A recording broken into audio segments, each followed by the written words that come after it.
The Hub Theater Company of Boston is putting a new partisan twist on a famous comedy about man versus woman.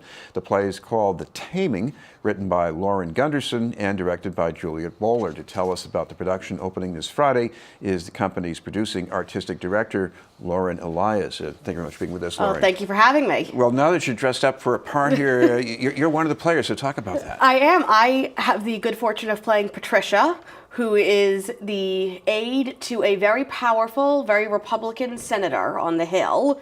And she and a very famous liberal blogger get locked in a hotel room with a Miss America hopeful the night before the competition, and hilarity and political change ensue.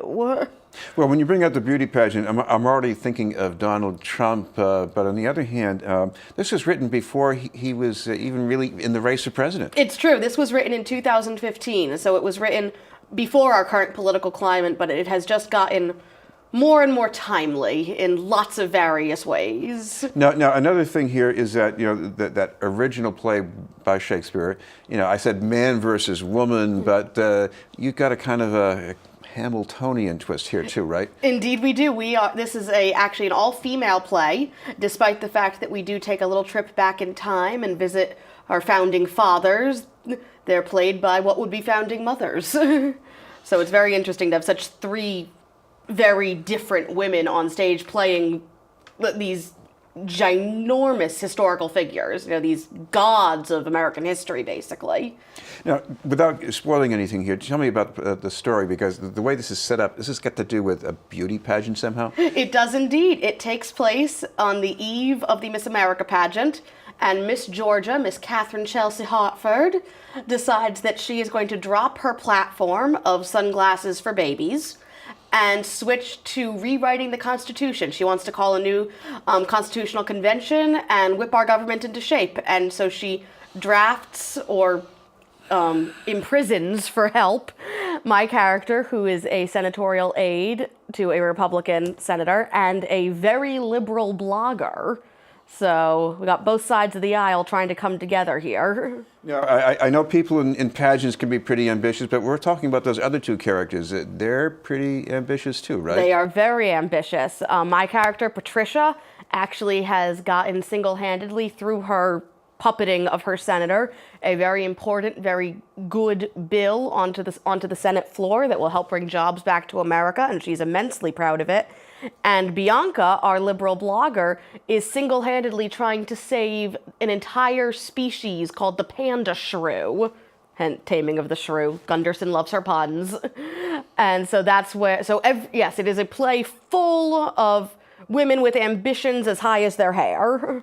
Now, speaking of species, most of us have partisan leanings now and then, but there are some people who are professional partisans. Talk about that, how that makes them game for comedy. Well, what's so interesting about this play is that no matter what side of the aisle you land on, you will see yourself multiple times in multiple characters. You won't just walk away thinking, oh, I only identify with the liberal, or I only identify with the conservative. You will definitely identify with all three women across the board multiple times, and you're going to come away with your sides splitting from laughing, but you're also going to be thinking. It's the best kind of evening of theater. This is Being the News. We're talking with Lauren Elias from Hub Theater Company of Boston. Lauren, talk about the setting where this is all played. That is the venue. Oh, the venue. We are back at our summer home, which is Club Cafe, right off of the Back Bay T station. And we couldn't be happier to be back. It's a great evening. There's AC, thank goodness. And Jim's staff over at Club Cafe has whipped up some commemorative constitutional cocktails for our audience to enjoy during the performance as well. Now, for people who have not seen something like this live before, then they might be thinking of a big theater or something, but what's the atmosphere like? Oh, it's a very small, intimate venue. You really get a chance to really get up close and see right into the eyes of our performers. It's a very different experience than going to see, for example, with Moulin Rouge or Aladdin over at Broadway on, the Colonial or the Wimberley, which are beautiful experiences. But this is a very intimate, very It's a very personal experience, particularly with such a personal subject.